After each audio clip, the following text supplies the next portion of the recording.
నమస్తే, welcome to studio local news. Kothavalasa మండల కేంద్రంలోని టీడీపీ మాజీ ఎమ్మెల్యే కోళ్ల లలిత కుమారి ఆధ్వర్యంలో జయహో బీసీ కార్యక్రమం నిర్వహించారు.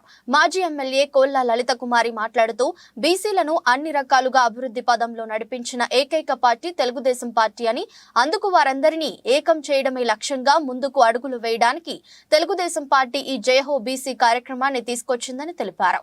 బీసీలకు వెన్నుదన్నుగా టీడీపీ అధినేత నారా చంద్రబాబు నాయుడు ఉంటారని, ఆయన నాయకత్వంలో స్థానిక సంస్థల ఎన్నికల్లో రిజర్వేషన్లు, ఆదరణ పథకాలు, బీసీ కార్పొరేషన్ రుణాలు, సప్లాన్ నిధులు, బీసీ భవనాలు, విదేశీ విద్య, స్కిల్ డెవలప్మెంట్, ఎన్టీఆర్ విద్యోన్నతి, బీసీ కులగణన, నామినేటెడ్ పదవులు వంటి అన్ని అవకాశాలు దక్కుతాయని అన్నారు.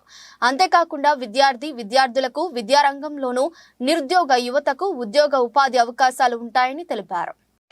ఆమెను అఖండ మెజారిటీతో గెలిపించాలని మీ అందరినీ కోరుకుంటున్నాను. ఎందుకంటే ముఖ్యంగా ఈ కార్యక్రమానికి ఇచ్చేసినటువంటి పెద్దలు మాజీ కొత్తవలస నియోజకవర్గం కొత్తవలస మండల సభ్యులందరికీ నమస్కారం. తెలుగుదేశం పార్టీ బీసీలకు పుట్టినని మనం గర్వంగా చెప్పుకోవాల్సిన బాధ్యత రాబోయే రోజుల్లో ఒక మంత్రిగా చూడవలసినటువంటి అవసరం మనందరికీ ఉందని సందర్భంగా తెలియజేస్తున్న సోదరులారా, ఇప్పటి వరకు ఆవిడ మీడియా సోదరులకి జైహో బీసీ ఈ రాష్ట్రంలో బీసీడీ జరుగుతుంది. 4 నెలలు 8 నెలలు ఆదరణ పథకాలు మా అక్కగారు లాస్ట్ టైం ఇప్పించిన ఘనత అక్కగారికి అయితే, లలిత కుమార్ గారికి అయితే ఇక్కడ ఉన్న ఎమ్మెల్యే ఇంకెవరు బయట నుంచి వచ్చిన వాళ్ళు ఎవరిని పిల్లల అది ఇంకా రావాల్సిన వారు ఉన్నారు, రాలేదు. మనం స్టార్ట్ చేద్దాం.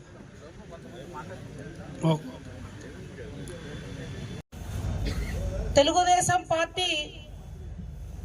పార్టీకి వెన్నెముక మన బీసీ కులాలు.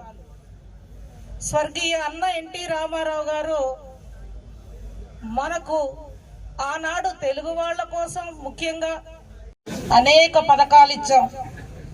చంద్రబాబు గారు ఎంతో మిన్నగా బీసీలను గౌరవించుకుంటూ ముందుకెళ్లారు.